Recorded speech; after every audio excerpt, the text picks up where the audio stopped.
आज मैं बोल रहा हूं, फ्यूचर में ये मत कहना कि किसी ने बताया नहीं।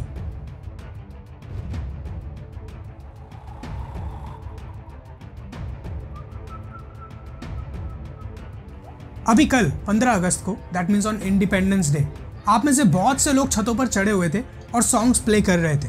उनमें से एक सॉन्ग जो मैंने सुना वो ये था, आज मम्मी है नहीं घर पे, पिछले कमरे में चल के कुछ तो करेंगे ब्ला ब्ला ब्ला। तो मैं आपसे पूछना चाहता हूँ कि क्या हैप्पी इंडिपेंडेंस डे विश करके या छतों पर चढ़ के भारत माता की जय के नारे लगा के क्या आप एक सच्चे देशभक्त बन गए हो?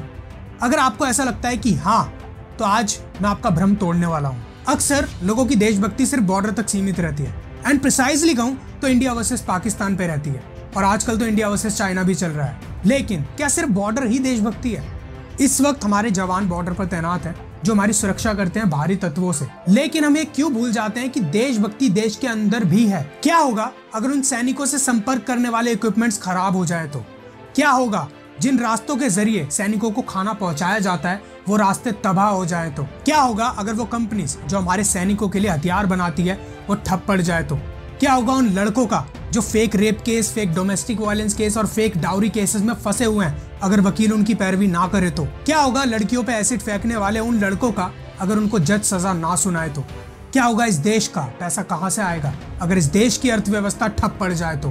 क्या अब भी आपको लगता है कि पाकिस्तान या चाइना पर अपना आक्रोश दिखाकर आप एक सच्चे देशभक्त बन गए हो, लेकिन आप ही देश की संपत्ति का नुकसान करते हो? कपल्स हमारे हिस्टोरिकल मॉन्यूमेंट्स के ऊपर अपना नाम लिखकर उन्हें खराब करते हैं, और जो लोग कपल्स को गाली देते हैं कि ये लोग गलत करते हैं, वो खुद हमारे मॉन्यूमेंट्स के ऊपर गुटखा खा के थूकते हैं। कुछ लोग आज भी अंधाधुंध करप्शन करते हैं और हमारे देश के शहीदों की कुर्बानी को बर्बाद करते हैं। 15 अगस्त के दिन लोग देश की आजादी की नहीं बल्कि अपनी आजादी की खुशी मनाते हैं। छुट्टी होती है ना उस दिन, दारू पीते हैं अंधाधुंध, और कुछ लोग तो दारू पीने के बाद एक नए क्राइम की योजना बनाते हैं। आज भी आजादी के इतने सालों बाद हिंदू मुस्लिम खत्म नहीं हुआ।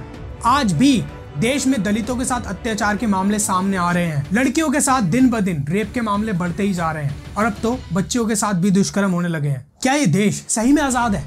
अगर आपकी सोच हिंदुस्तान और पाकिस्तान बॉर्डर तक ही सीमित है तो हाँ, आपके लिए देश आजाद है। लेकिन अगर आप अपनी सोच का दायरा बड़ा करके देखोगे तब आपको एक चीज रियलाइज होगी कि आजादी से पहले अंग्रेज हमारी देश की बेटियों के साथ दुष्कर्म करते थे, लेकिन आज देश के बेटे ही अपनी देश की बेटियों के साथ दुष्कर्म कर रहे हैं। लेकिन देश की बेटियां भी कम नहीं है। आजादी से पहले अंग्रेज लोग हमारे देश के बेटों को उठा के जेल में डालते थे। आज की डेट में भी कुछ बेटियां हैं हमारे देश की जो उनके लिए जो लॉज बने उनका मिसयूज करके जो लोग निर्दोष हैं, जो लड़के निर्दोष हैं, उनको जेल भिजवाती हैं। जनाब, बस फर्क इतना है कि देशभक्ति तभी बाहर आएगी जब जंग होगी, खून तभी खौलेगा जब पाकिस्तान और चाइना को गालियां देनी होगी। अब मैं आपसे पूछता हूँ, सच्चा देशभक्त कौन है? वो जो 15 अगस्त के दिन छत पर चढ़ के दारू पीता है, गाने चलाता है, वंदे मातरम के नारे लगाता है, ठीक है, भारत माता की जय कहता है, या वो जो साल के 365 दिन बॉर्डर पर तैनात रहता है, वो जो साल के 365 दिन ईमानदार रहता है, वो जो साल के 365 दिन इस देश को खोखला नहीं होने देता? एक बात हमेशा याद रखना, फल बाहर से कितना ही अच्छा क्यों ना हो, लेकिन अगर उसके अंदर कीड़े पड़ गए तो वो फल किसी काम का नहीं रहेगा। That's all.